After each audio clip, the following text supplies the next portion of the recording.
तो students, real analysis के इस लेक्चर में आज हम स्टोन वेस्ट्रास थ्योरम या इसका दूसरा नाम है Weierstrass approximation theorem. The statement of this theorem is if f is a continuous complex function on closed interval AB, there exists a sequence of polynomials Pn such that sequence of polynomial Pn converges to f of x uniformly on closed interval AB. And if f is real, then the polynomial Pn may be taken real. So statement से ही clear हो रहा है कि why we call it as approximation, because जो अपना function f है वो एक कॉम्प्लेक्स फंक्शन है और इसको हम अप्रोक्सीमेट किससे कर रहे हैं?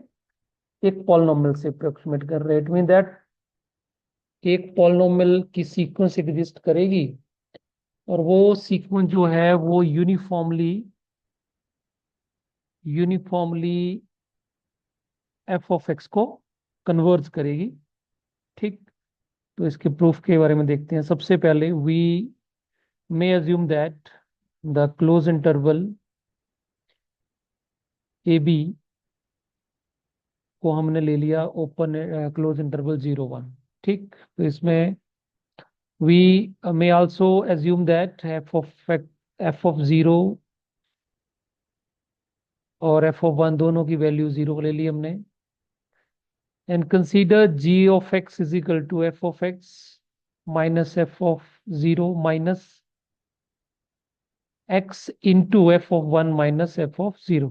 तो क्लियरली है कि एफ जी ऑफ एक्स को हम एक पॉलिनोमियल की फॉर्म में लिख रहे हैं. This is some values and this is x times this. So g of x is nothing but it is a polynomials approximated by f of x, you can say. Also g of 0 and g of 1 is equal to 0. तो यहां से हम conclude कर सकते हैं if g can be obtained as a limit of uniformly convergent sequence of polynomials, it is clear that same is true for f. Mean to say that अगर हम g of x को express कर पा रहे हैं in terms of a polynomial, तो same हम f of x को भी अप्रोक्सीमेट कर सकते हैं in terms of polynomials. Since f minus g is a polynomial, क्योंकि अगर हम इस टर्म को इधर को लेके जाएं so definitely it remains polynomials in x. So ये क्लियर हो गया. Now we define f of x is equal to 0 for x outside the close interval 0, 1. तो डेफिनेटली हमारा जो इंटरवल है 0 to 1 पे, इस पे हमने एफ ऑफ 0 पे एफ की वैल्यू 1 ले ली है, एफ ऑफ 1 पे भी 0 ली है, सॉरी. और अंदर कुछ वैल्यूज होंगी लेकिन आउटसाइड हमने इसकी वैल्यू जो है वो 0 मान ली. Then f is uniformly continuous on whole line, क्योंकि अंदर है, अंदर तो कर ही रहा है यूनिफॉर्मली कॉन्टिन्यूस. तो definitely f of x constant हो गया and constant frequency constant function is always continuous. So now we define if function q n of x is equal to cn 1 minus x square whole power n, and n varies from 1 to 3 up to so and so, where cn is chosen so that integration minus 1 to 1 qn of x dx is equal to 1. Okay, सो कहीं ना कहीं हमने ये function define किया और ये क्या है? एक पॉलिनोमियल. अगर हम इसको सपोज बाई मान लें और सी एन की वैल्यू थोड़ी देर के लिए 1 मान लेते हैं, and 1 minus x square n की भी 1 मान लेते हैं, so this is nothing but it is a parabola. और कैसा पैराबोला होगा ये? 1 पे अप्रोक्सीमेट होगा, और ये ऐसे, और ये definitely x is equal to -1 और 1 के ऊपर भी इंटरसेक्ट करेगा इसको. So this is a function, या you can say this is a polynomial. इसकी हेल्प से ही हमने कहीं ना कहीं एफ ऑफ एक्स को अप्रोक्सीमेट करना है, और साथ में ये जो सी एन का निकालने की कंडीशन दे दी है कि integration -1 to 1 Q N of x D x जो 1 आना है, तो इसको इक्वेशन 1 और इक्वेशन 2 दे दिया. तो हम सी एन फाइंड आउट करते हैं. नाउ सबसे पहले हमने इसको, इसका इंटीग्रेशन करते हैं. -1 to 1, 1 - x² dn whole power n dx. So in function is even है, so it is 2 times 0 to 1, क्योंकि x को -x से रिप्लेस करेंगे तो फर्क नहीं पड़ता. It mean that is even function है. तो इवन फंक्शन में इसको हम लिख सकते हैं 2 times 0 to 1, 1 - x² whole power n dx. Now हमने अब लिमिट्स ब्रेक कर दी. 0 to 1 था, तो 0 to 1/1/n, तो डेफिनेटली ये इंटीग्रल तो ज्यादा ही होगा बिकॉज ये पॉजिटिव है. सो क्योंकि इसकी वैल्यू अगर हम देखें,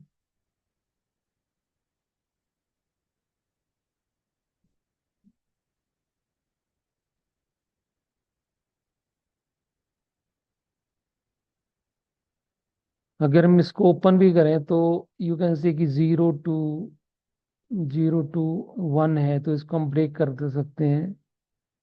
1/√2 पे कर दिया ब्रेक. ठीक. तो मैक्सिमम 1 है, तो यहाँ पे n की वैल्यू 1 पुट करेंगे तब जाके 1 बनेगा, और n की वैल्यू 2 पुट करेंगे तो इससे कम रहेगा. तो इस तरह से हम अलग अलग इसको ब्रेक कर सकते हैं. ठीक. तो डेफिनेटली जो हमने ये पार्ट मान लिया कि ये वाले जो पार्ट्स होंगे वो बहुत सारे होंगे 0 to 1, तो डेफिनेटली ये पार्ट हमने सिंगल एक पार्ट लिया है सारे इंटीग्रल में से 1/1/n, तो definitely it will be smaller than this. So now further, क्योंकि डायरेक्ट इसका इंटीग्रेशन पॉसिबल नहीं है बिकॉज n है, n का में n वैल्यू नॉन है, और x इसका इंटीग्रेशन करना पॉसिबल ऐसे है नहीं. So that's why we approximating this. तो 1 - x², अब इस पे हम बाइनोमियल लगा लें. अगर 1 - x² की बाइनोमियल लगा दें तो क्या बनेगा, 1 - n × x², फिर plus -n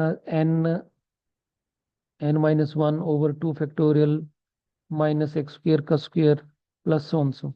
So we taking just only this two terms. So this whole is greater than 1 - n × x². So that's why we writing this. So this integral is greater than this integral. और अब हम इसका integration कर सकते हैं. तो after integration what we get, 4/3 times of 1/√3. So definitely 4/3 जो होगा वो 1 से ज्यादा होगा. So finally what we get this integral -1 to 1 cn, not cn, 1 - x² whole power n dx is greater than 1/√10. तो दोनों तरफ cn से मल्टीप्लाई करते हैं तो what we get this. और ये क्वांटिटी हमें 1 दे के रखी है, सो वी जस्ट पुटिंग 1. तो यहाँ से हमें सी एन का वैल्यू मिल गया कि सी एन का वैल्यू जो है वो ऑलवेज √10 से छोटा रहने वाला है.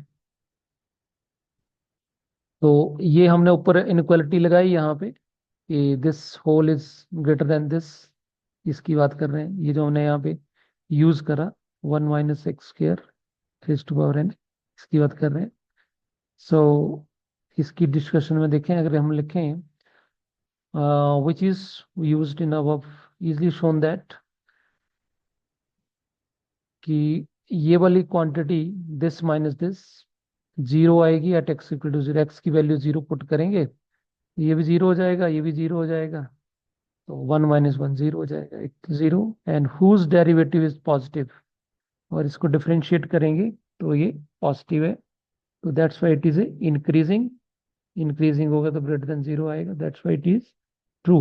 अब इस डिटेल को अगर आप नहीं भी डालोगे तब भी चलेगा, तो अगर इस डिटेल को यहाँ पे पुट करना है तो आप कर भी सकते हैं।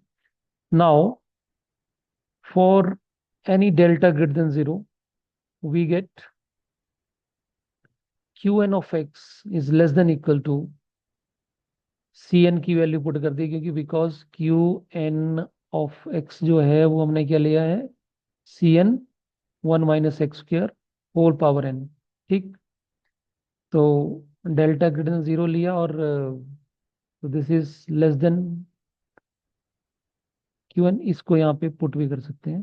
फिर उसके बाद Cn is written this, and this x mod of this x mod of x is lies between delta and minus delta, तो डेफिनेटली अगर डेल्टा मॉड एक्स से छोटा है तो दोनों तरफ स्क्वेयरिंग कर दें हम, सो स्क्वेयर हो गया, और जैसे ही माइनस लगाएंगे यहाँ पे तो definitely -x² is greater then -delta², inequality change हो जाएगी। ठीक, या माइनस, तो -delta² is less then -delta², तो डेफिनेटली ये 1 - x² जो का छोटा होगा, less than 1 - delta² n as it is. ठीक, तो definitely this Qn is converges to 0 uniformly in this interval, because जैसे ही n इंफिनिटी को टेंड करेगा, ये डेल्टा तो आपका 1 से छोटा है, तो डेफिनेटली ये quantity 1/2 raised to power n type बनेगी, तो डेफिनेटली दैट कन्वर्ट्स टू 0। ठीक, नाउ Qn जो अपने ये ले लिया, सो दिस Qn जो हमने डिफाइन करा है, ये Qn 0 को कन्वर्ज कर रहा है। ठीक, converging to 0 as n tend to infinity, तो डेफिनेटली ये इसकी वैल्यू कन्वर्ज 0 को कर रही है, तो यहाँ जैसे इसको कन्वर्जन पॉइंट को कन्वर्ज कर रही है। Okay, now final we have to show कि जो अपना पॉलिनोमियल है Pn वो यूनिफॉर्मली कन्वर्ज करेगा। तो नाउ सेट ये पॉलिनोमियल ले लिया हमने, Pn of x is equal to integral -1 to 1 f of x plus t into Qn of t dt। तो कहीं ना कहीं हमने ये f ऑफ x को Pn अप्रोक्सीमेट कर रहे हैं, and be using this Qn of t function को यूज कर रहे हैं, डिफाइन किया हमने, and x lies between 0 and 1। Now assumption about f shows y a simple change of variables that, तो अगर हम यहाँ पे चेंज करेंगे तो you just see f of x plus T को हमने ये सिंपल चेंज किया, इन -1 to 1 था, तो यहाँ पे हमने -x2, और यहाँ पे हम सब्स्टिट्यूशन लगा सकते हैं कि x माइनस टी को हमने मान लो कैपिटल टी मान लिया, तो x की वैल्यू आप यहाँ पे, ये लिमिट किसकी है, टी की, तो यहाँ पे x x प्लस टी को मानेंगे, x प्लस टी को, तो जैसे यहाँ पे इसकी माइनस वैल्यू पुट करेंगे तो ये क्या हो जाएगा, 0, तो टी की लिमिट 0 आ गई, और x प्लस टी में टी की वैल्यू 1 - t डालेंगे तो 1 - x डालेंगे तो x कट जाएगा, तो टी की लिमिट आ गई। तो यहाँ पे हमने कैपिटल टी की जगह स्मॉल टी लिख दिया, तो इसमें कोई फर्क नहीं पड़ेगा, क्योंकि डेफिनेट इंटीग्रल में कोई फर्क नहीं पड़ेगा। तो इंटीग्रल 0 to 1, इसको कैपिटल टी पुट कर दिया तो मैंने टी लिख दिया, कैपिटल टी लिखना कैपिटल टी लिख सकते हैं, और definitely T is equal to capital T minus x. Okay, so and the last integral is clearly a polynomial in x. सो ये जो पॉलिनोमियल है ये एक्स में ही बनेगा, क्योंकि क्यू एन, आप देखें तो क्यू एन है क्या, क्यू एन हमने ये जो क्यू एन हमने ये माना हुआ है 1 - x⁻⁴ n। So we can say कि दिस जो पी एन हमने लिया है, this is a polynomial, this is a polynomial in x. Now, thus Pn is a sequence of polynomials which is real if f is real. Now हम define करेंगे कि ये uniformly converge करेगा F of x को। तो सबसे पहले हमें दिया कि एफ ऑफ एक्स कॉन्टिन्यूस है, तो यहाँ पे हम लिख सकते हैं सिंस एफ इज कॉन्टिन्यूस, तो कॉन्टिन्यूट की डेफिनेशन लगा दी। सो epsilon greater than 0 we choose delta greater than 0 such that yn minus x less than delta for f of y minus f of x less than epsilon by 2। ये तो simple definition जो हम +1 +2 से पढ़ते आते हैं। Now let m is a supremum of f of x, and then now using 2 and 4 the fact that qn is greater than equal to 0, 0 और 1 के बीच में डेफिनेटली qn ऑफ 0 रहेगा। और इक्वेशन 2 क्या है हमारी, equation 2 is this one, equation 2 ये है कि इसकी वैल्यू -1 के बीच में है। और equation 4 is this one, qn of x is less than equal to under root n 1 minus delta square n. So now the final step is we now approximating this. So now mod of pn of x minus f of x is equal to, इसकी value put कर दी हमने, तो it is -1 to 1 f of x plus t and f of x as it is qn of t दोनों में लगा है, तो ये कॉमन आ जाएगा।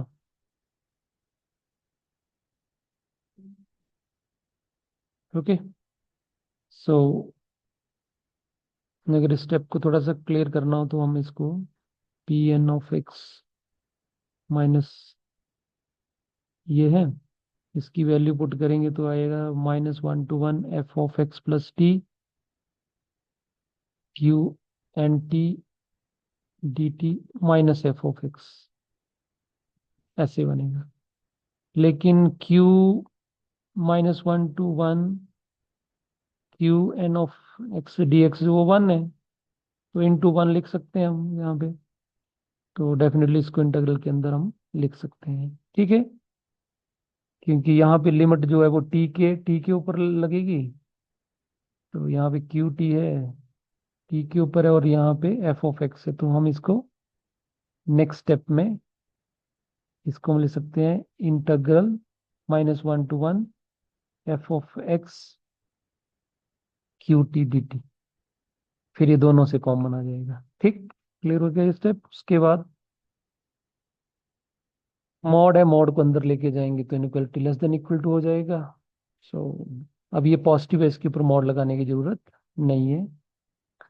सो अब हमने ब्रेक कर दिया, अब इंटरवल आपने -∞ से लेके डेल्टा, डेल्टा से लेके माइनस डेल्टा से प्लस डेल्टा, डेल्टा से 1, -1 टू डेल्टा अलग कर दिया, -डेल्टा टू डेल्टा अलग कर दिया, और ये अलग कर दिया। ठीक, अब इसकी वैल्यू जो है, इसकी हमने सुप्रीमम माना, हमने mod of X plus T minus F of X T को हम लिख सकते हैं less than equal to X plus T plus mod. ठीक, तो ये लेस देन एम है, ये भी लेस देन एम है, so it is twice m. ठीक, so this is twice 2m और Q N of t as it is रह गया। अब ये क्वांटिटी जो है माइनस डेल्टा और डेल्टा के बीच में, ये देखो x जब डेल्टा और डेल्टा के बीच में होगा तो definitely this quantity is less than epsilon by 2। ठीक. So this whole quantity is less than epsilon by 2. तो Q1 of T as it is. Same logic यहाँ पे. Your logic, so it is twice 2m delta to 1 Qn. ठीक. So this quantity is less than equal to under root n 1 minus delta square n. Equation 4 से आ गया. Same quantity इसके लिए भी hold करेगा ये, और इसके लिए डेफिनेटली इक्वल टू 1, क्योंकि इसकी value -1 to 1 Q N of T D T जो है वो 1 है. डेफिनेटली ये 1 हो गया, 1 से छोटी होगी डेफिनेटली. तो ओवरऑल दिस इज 4 टाइम्स, और जैसे ही n इन्फिनिटी को टेंड करेगा तो ये क्वांटिटी 0 को टेंड करेगी और एप्सिलॉन रह जाएगा. So epsilon by 2 is less than epsilon. So from here what we get कि mod of Pn of x minus f of x is less than delta, less than epsilon as entered. So we can write this way. So one more thing, that if it instructive to sketch the graph of Qn for a few values of n. Also note that we needed uniformly continuity of f to reduce the uniform convergence of Pn. तो ठीक है, इसमें देखो अगर इसके graph की बात कर रहे हैं तो जैसे मैंने आपको बताया कि इसको अगर हम प्लॉट करेंगे,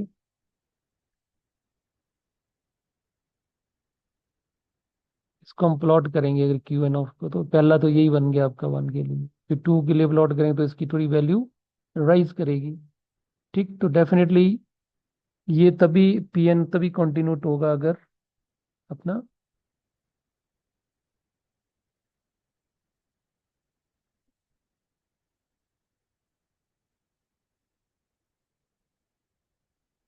continuity of f produce the uniformly convergence of Pn. ठीक है. So that's all for today's lecture. Thank you.